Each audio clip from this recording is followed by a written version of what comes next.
सबसे पहले सीएम नीतीश कुमार कल दोपहर 1:20 पर एयर इंडिया की फ्लाइट से दिल्ली जाएंगे और शुक्रवार को राज्यसभा में शपथ लेंगे। सूत्रों से मिल रही जानकारी के मुताबिक पटना लौटने के बाद नीतीश कैबिनेट की आखिरी बैठक करेंगे और इस मीटिंग के तुरंत बाद वे मुख्यमंत्री पद से अपना इस्तीफा सौंप सकते हैं। खबरों की माने तो 14 अप्रैल के बाद बिहार में नई सरकार का गठन भी हो सकता है। ये रिपोर्ट देखिए, फिर खबर तो समझिए।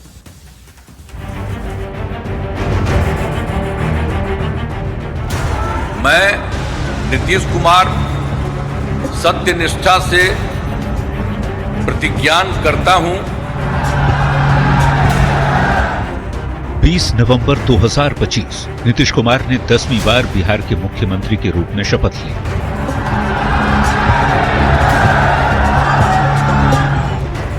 करीब 5 महीने के अंदर अब 10 अप्रैल 2026 को नीतीश कुमार राज्यसभा में राज्यसभा सांसद के तौर पर शपथ लेने वाले हैं और इसी के साथ नीतीश कुमार के मुख्यमंत्री पद से इस्तीफे का काउंटडाउन भी शुरू हो जाएगा और तेज हो जाएगी बिहार में नई सरकार बनाने की कवायद। अगर मुख्यमंत्री इस्तीफा दे देते हैं जैसा आप बता रहे थे तो सरकार तो नहीं बनेगी ही ना, और सरकार नहीं बनती है तो स्वाभाविक रूप से अच्छी तिथि अच्छा दिन देख के ही बनता है। बिहार की राजनीति में इन दिनों जबरदस्त हलचल मची हुई है। 9 अप्रैल दोपहर 1:20 पर नीतीश कुमार एयर इंडिया की फ्लाइट से दिल्ली जाएंगे और शुक्रवार यानी 10 अप्रैल को राज्यसभा में शपथ लेंगे। सूत्रों से मिल रही जानकारी के मुताबिक पटना लौटने के बाद नीतीश कुमार कैबिनेट की आखिरी बैठक करेंगे। इस मीटिंग के तुरंत बाद वे मुख्यमंत्री पद से अपना इस्तीफा सौंप सकते हैं। खबरों की माने तो 14 अप्रैल के बाद बिहार में नई सरकार का गठन हो सकता है। मुख्यमंत्री तो एनडीए का ही होगा, एनडीए की सरकार कहलाएगी और जब नीतीश कुमार जी मुख्यमंत्री पद को त्यागेंगे उसके बाद एनडीए के नेता बैठ के सब तय करेंगे। अब सबकी नजरें इस बात पर टिकी हैं कि बिहार की कमान किसके हाथों में जाएगी, यानी कौन होगा बिहार का सम्राट। न्यूज 18 के लिए पटना से आनंद अमृतराज, शैलेंद्र कुमार और दिल्ली से अमितेश सिंह के साथ ब्यूरो रिपोर्ट। देखिए, बिहार में इन दिनों सियासी हलचल काफी ज्यादा तेज है और सबकी नजर इसी पर टिकी हुई है कि अगली सरकार जो बनेगी तो उसका मुखिया कौन होगा। लेकिन आइए अब आपको पूरी खबर समझाते हैं, या यूं कहें कि बिहार की जो फिलहाल राजनीतिक हलचल चल रही है उसे समझते हैं। 9 अप्रैल 2026 नीतीश कुमार दिल्ली जाएंगे। खबर है कि 9 अप्रैल को दोपहर 1:20 पर नीतीश कुमार एयर इंडिया की फ्लाइट से दिल्ली जाएंगे। 9 अप्रैल को नीतीश कुमार दिल्ली जाएंगे और फिर उसके ठीक अगले दिन 10 अप्रैल को बिहार की राजनीतिक हलचल पटना से दिल्ली शिफ्ट हो जाएगी, क्योंकि 10 अप्रैल को ही नीतीश कुमार राज्यसभा में राज्यसभा सांसद के तौर पर शपथ लेंगे। दूसरी ओर दिल्ली में ही बिहार बीजेपी कोर ग्रुप की बड़ी बैठक भी होगी। शपथ ग्रहण के बाद 11 अप्रैल 2026 नीतीश कुमार दिल्ली से वापस पटना लौटेंगे और खबर है कि नीतीश कुमार के पटना पहुंचते ही फिर से राजनीतिक हलचल दिल्ली से पटना शिफ्ट हो जाएगी। सूत्र ये बता रहे हैं कि नीतीश कुमार के पटना पहुंचने के बाद ही नीतीश कैबिनेट की आखिरी बैठक होगी और इसके बाद मुख्यमंत्री पद से इस्तीफा नीतीश कुमार सौंप सकते हैं और तब नई सरकार की कवायद बिहार में तेज हो जाएगी। माना जा रहा है कि बिहार में 14 अप्रैल के बाद नई सरकार का गठन होगा, यानी कि जैसे ही नीतीश कुमार राज्यसभा का शपथ ग्रहण करेंगे उसके बाद वापस से पटना आकर कैबिनेट की बैठक और फिर उनका इस्तीफा होगा। बढ़ते आगे और बात अगली खबर की। नीतीश कुमार के दिल्ली रवाना होते ही बिहार की सियासत अगले 2 दिन तक पटना की जगह दिल्ली शिफ्ट कर दी जाएगी। 10 अप्रैल को नीतीश कुमार राज्यसभा में शपथ लेंगे तो दूसरी ओर दिल्ली में ही बिहार बीजेपी कोर ग्रुप की बैठक होने वाली है। ये रिपोर्ट देखिए। एक ओर जहां 2 दिन नीतीश कुमार दिल्ली में रहेंगे, दूसरी ओर खबर ये भी है कि 10 अप्रैल को दिल्ली में ही बिहार बीजेपी कोर ग्रुप की बैठक होने वाली है। जिसमें दोनों डिप्टी सीएम, प्रदेश अध्यक्ष, प्रभारी, सह प्रभारी, सांसद संजय जायसवाल, केंद्रीय मंत्री गिरिराज सिंह और नित्यानंद राय, बिहार सरकार के मंत्री मंगल पांडे और बीजेपी के संगठन मंत्री भिखुभाई दलसानिया जैसे बड़े नेता शामिल होंगे। सियासी हलचल के बीच जेडीयू के मुख्य प्रवक्ता नीरज कुमार ने अपने सरकारी आवास पर एक पोस्टर लगाया है। इस पोस्टर में नीतीश कुमार और निशांत कुमार की तस्वीर लगी हुई है और उस पोस्टर में लिखा है, विरासत मजबूत, भविष्य दमदार, निशांत तैयार। निशांत कुमार है तैयार। ये हमारी पार्टी के राष्ट्रीय नेतृत्व के आग्रह पर वो तैयार हुए हैं। तो हमारे भविष्य के निर्माता तो यही हैं। बिहार से लेकर दिल्ली तक तेज सियासत के बीच हर कोई इन सवालों का जवाब ढूंढने की कोशिश कर रहा है कि कौन बनेगा बिहार का सम्राट। जेडीयू का होगा या बीजेपी का मुख्यमंत्री बनेगा? क्या नीतीश की जाति से होगा नया सीएम? क्या लवकुश समीकरण से बनेगा सीएम? क्या ओबीसी या ईबीसी का मुख्यमंत्री होगा या कोई महिला मुख्यमंत्री बनेगी? या फिर किसी दलित को मिलेगा मुख्यमंत्री बनने का मौका?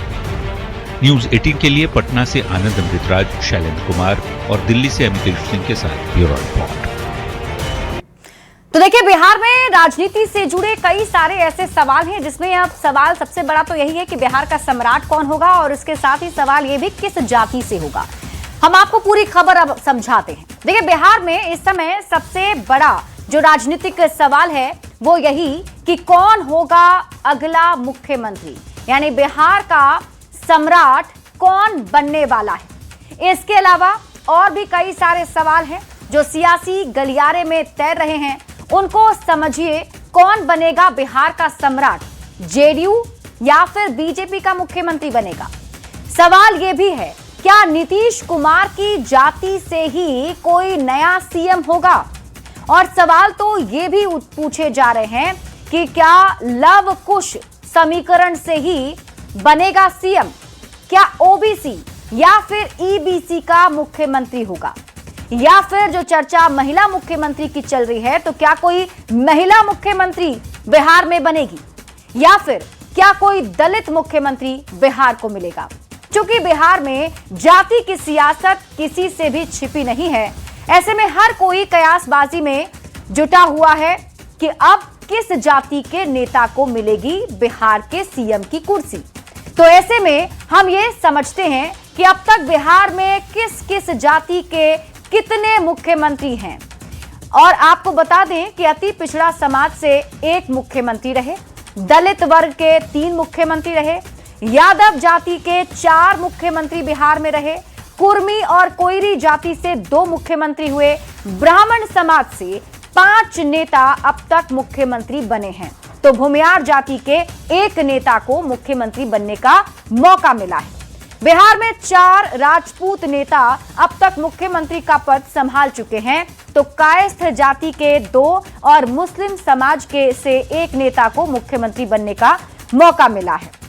अब आप खबर तो समझिए, किस जाति से कितने और कौन मुख्यमंत्री बने। तो सबसे पहले आपको बता दें, अति पिछड़ा जाति से कर्पूरी ठाकुर बिहार के मुख्यमंत्री बने। अब आपको बताते हैं दलित समाज से कौन कौन मुख्यमंत्री बने।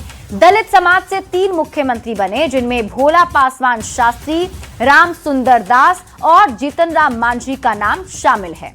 अब आपको बताते हैं यादव समाज से कितने मुख्यमंत्री बने। तो 4 मुख्यमंत्री बने हैं, जिनमें दारोगा प्रसाद राय, बिंदेश्वरी प्रसाद मंडल, लालू प्रसाद और राबड़ी देवी मुख्यमंत्री रही। अब आपको बताते हैं लव कुश समीकरण, जिसे कुर्मी और कोयरी भी कहा जाता है, इससे कौन कौन मुख्यमंत्री रहे। तो 2 मुख्यमंत्री बने, नीतीश कुमार और सतीश प्रसाद सिंह। अब आपको समझाते हैं ब्राह्मण समाज से कितने मुख्यमंत्री हुए। तो 5 मुख्यमंत्री हुए। नाम कौन कौन सा है वो भी आप जान लीजिए। विनोदानंद झा, जगन्नाथ मिश्र, बिंदेश्वरी दुबे, भागवत झा आजाद और केदार पांडे मुख्यमंत्री बने। इसके अलावा भूमियार जाति से 1 मुख्यमंत्री बने, श्री कृष्ण सिंह। अब आपको बताते हैं राजपूत जाति से कितने मुख्यमंत्री बने। तो 4 मुख्यमंत्री बिहार को राजपूत जाति से मिले, हरिहर सिंह, चंद्रशेखर सिंह, सत्येंद्र नारायण सिन्हा और दीप नारायण सिंह। इसके अलावा कायस्थ समाज से भी 2 मुख्यमंत्री बिहार को मिले, जिनमें केबी सहाय और महामाया प्रसाद सिन्हा शामिल हैं। मुसलमान समाज से भी 1 मुख्यमंत्री बिहार को मिले, अब्दुल गफूर जिनका नाम है। तो अब ये सवाल इसलिए पूछे जा रहे हैं कि अगला जो मुख्यमंत्री होगा वो किस जाति से होगा, ये भी बड़ा सवाल बना हुआ है। बढ़ते हैं आगे और बात अगली खबर की।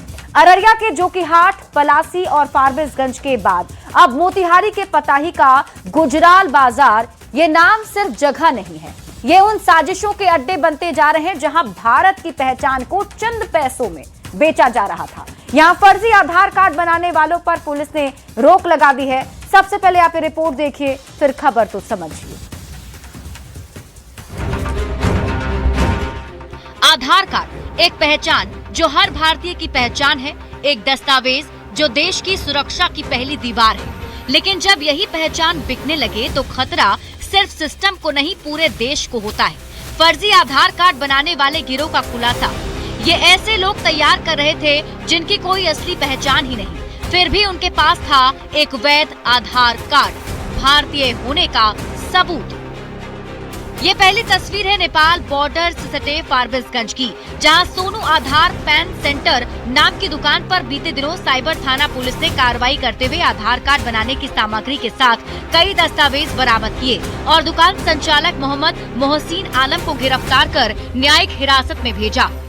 वहीं दूसरी तस्वीर जोकीहाट थाना की है, जहां बीते 5 मार्च को पुलिस ने भारी मात्रा में आधार कार्ड, कई पहचान पत्र, फिंगर स्कैनर, आई स्कैनर समेत कई दस्तावेज बरामद कर आरोपी मोहम्मद अम्मर आलम को दुकान से गिरफ्तार किया था। और ये सिलसिला अररिया तक ही सीमित नहीं रहा, बल्कि मोतिहारी तक पहुंच गया। पताही थाना क्षेत्र के गुजराल बाजार में साइबर कैफे की आड़ में चल रहा फर्जी आधार का धंधा उजागर हुआ। केंद्र को सील कर उपकरण जब्त किए गए।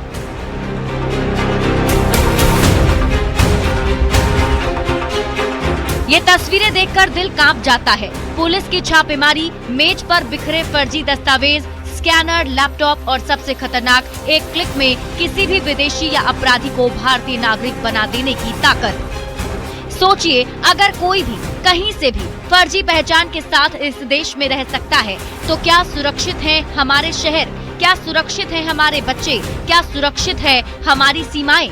ये एक संगठित नेटवर्क है जिसकी जांच जारी है। न्यूज़ 18 के लिए अररिया से सतीश कुमार और मोतिहारी से अवनीश कुमार की रिपोर्ट। अब ये खुलासे कई बड़े सवाल खड़े करने के साथ साथ देश की आंतरिक सुरक्षा को भी काफी ज्यादा गंभीर बनाते हैं। देखिए, बिहार में फर्जी आधार कार्ड बनाने वाले इस पूरे नेटवर्क को अब हम आपको समझाते हैं एक एक करके। बिहार में फर्जी आधार कार्ड बनाने वाले नेटवर्क को समझिए, सबसे ज्यादा कहां तक ये फैला है। तो बिहार का सीमांचल जो है एरिया, जहां पर किशनगंज जिला, अररिया और खगड़िया, ये 3 ऐसे जिले हैं जहां पर ये नेटवर्क काम कर रहा था। फर्जी आधार कार्ड बनाने वाले नेटवर्क का खुलासा कैसे हुआ? तो पुलिस ने जब यहां पर छापेमारी की तो ये सारा खुलासा किया गया। फर्जी आधार कार्ड कैसे बनाए जाते हैं, अब आप इसे समझिए। तो फर्जी दस्तावेज सप्लाई चेन के जरिए इसे बनाया जाता है। ऐसे में समझना यह भी जरूरी है कि फर्जी दस्तावेज सप्लाई चेन क्या है।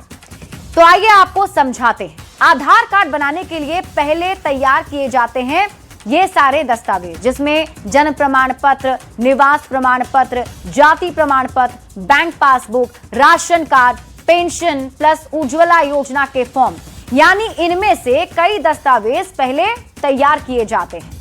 पहले से तैयार दस्तावेजों की मदद से ही फिर फर्जी आधार कार्ड इन लोगों का बना दिया जाता है। अब आप खबर तो समझिए, कैसे बनता है फर्जी आधार कार्ड। तो इसको समझिए, जाली प्रमाण प्लस क्लोन बायोमेट्रिक के साथ ही फर्जी सॉफ्टवेयर लेकर के और अवैध आधार एनरोल लेकर के फर्जी आधार कार्ड बना दिया जाता है। बिहार में फर्जी आधार कार्ड बनाने वाले नेटवर्क को आप समझिए कहां कहां बनता है। तो सीएसपी सेंटर में, साइबर कैफे में, आधार कॉन्ट्रैक्टर किराना की दुकान पर भी ये आसानी से बन जाता है। अब आपको खबर समझाते हैं, फर्जी तरीके से आधार कार्ड क्यों बनाया जाता है। तो बैंक खाता खोलने के लिए, सरकारी योजनाओं का लाभ लेने के लिए ऑनलाइन प्लेटफॉर्म पर इस्तेमाल करने के लिए ये फर्जी आधार कार्ड बनाए जाते हैं। फर्जी आधार कार्ड के नुकसान को आप समझिए। राष्ट्रीय सुरक्षा को बहुत बड़ा खतरा है, सीमावर्ती सुरक्षा उल्लंघन है, घुसपैठ को इससे बढ़ावा मिलेगा, मनी लॉन्ड्रिंग की भी संभावना है। ऐसे में जो लोग हैं वो दूसरे जगह से भारत में आएंगे और फर्जी आधार कार्ड बना करके भारत में रह करके सरकारी योजनाओं का भी लाभ उठाएंगे। बात करते हैं अब अगली खबर की। कोयलांचल में लगातार हो रहे भूधसान की, जिसके चलते कई लोग काल की गाल में समा गए। जी हां, धनबाद के बाघमारा के बाद अब झरिया में भी भूधसान हो गया है। 10 से ज्यादा घरों में दरारें आ गई, जिससे ग्रामीणों में डर का माहौल है और सवाल उठ रहे हैं कि झरिया के लोगों का भविष्य कौन सुरक्षित करेगा और कब तक लोगों की जानें जाती रहेंगी और कितने घर टूटते रहेंगे। ये रिपोर्ट देखिए। फिर भूधसान, कब होगा समाधान? बाघमारा के बाद झरिया, अब अगला कौन? बड़ा सवाल, कब तक जाती रहेंगी जानें?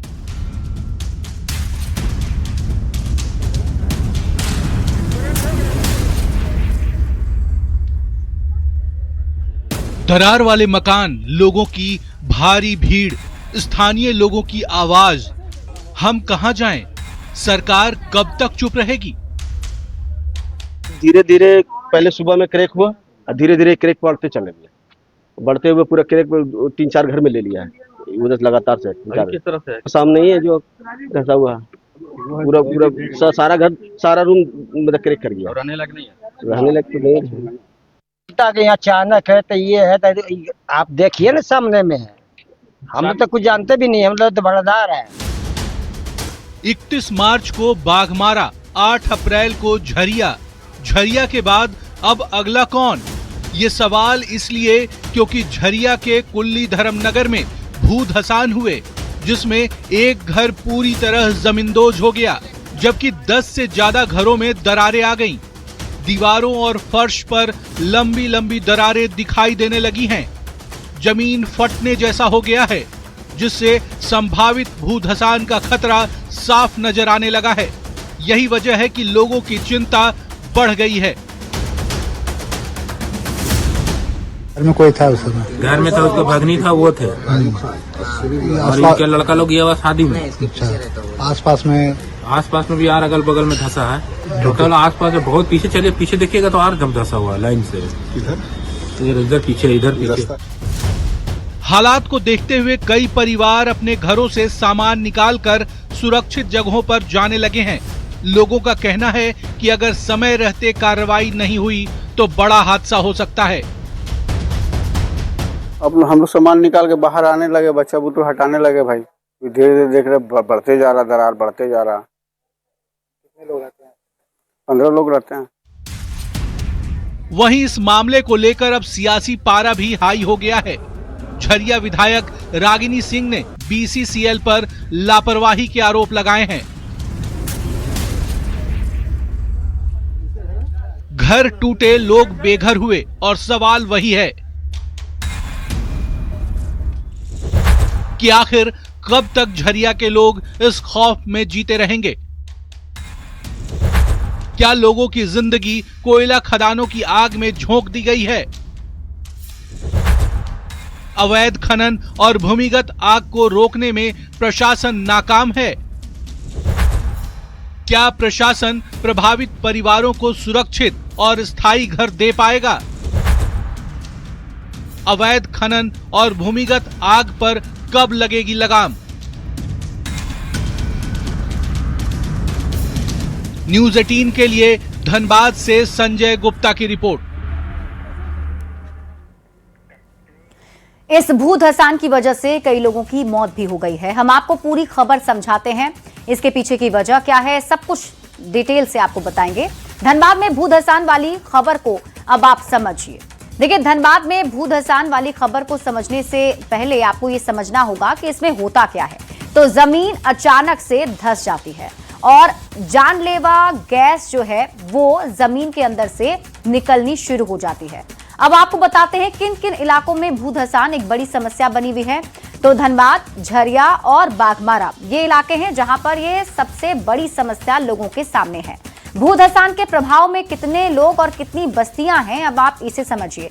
बस्तियों की बात करें तो 70 से ज्यादा बस्तियां इसके प्रभाव में हैं, 12,000 से ज्यादा परिवार इससे प्रभावित हैं और 60,000 से ज्यादा आबादी इससे प्रभावित हुई है। भूधसान की बड़ी वजहें क्या क्या हैं, आखिर किस वजह से भूधसान होता है? तो देखिए, खनन के बाद जो खोखलता होती है उसकी वजह से होता है और ऊपर से खनन और नीचे से खदान खोखला हो जाता है, जिस वजह से ये समस्या बढ़ जाती है। इसके अलावा भी कई वजहें हैं, जैसे भूमिगत आग, ये भी एक बड़ी वजह मानी जाती है। अब आपको बताते हैं कि आग आखिर कब से लगी हुई है। तो करीब 1916 से ही ये आग भूमिगत आग है, जिससे लोग प्रभावित होते रहे हैं। भूधसान की बड़ी वजहें और क्या क्या हैं? तो बारिश और जल जमाव भी एक बड़ा कारण इसके पीछे माना जाता है। इसके अलावा बस्ती, सड़कें, रेल लाइन खतरनाक जोन पर हैं। साथ ही साथ भूधसान बड़ी समस्या क्यों है, अब आप इसे समझिए और इससे खतरा क्या है। तो खतरे में घर हैं, बाजार हैं, सड़क है और रेलवे भी आता है। भूधसान कितनी बड़ी समस्या है, देखिए, हजारों लोगों की जान खतरे में बनी हुई है। लोगों को विस्थापित होने का डर सता रहा है। इन इलाकों में कुछ नहीं हो सकता क्योंकि यहाँ पे जो लोग हैं वो काफी ज्यादा परेशान हैं और अचानक भूधसान होने की वजह से कई लोग घर के साथ जमीन के अंदर चले जाते हैं।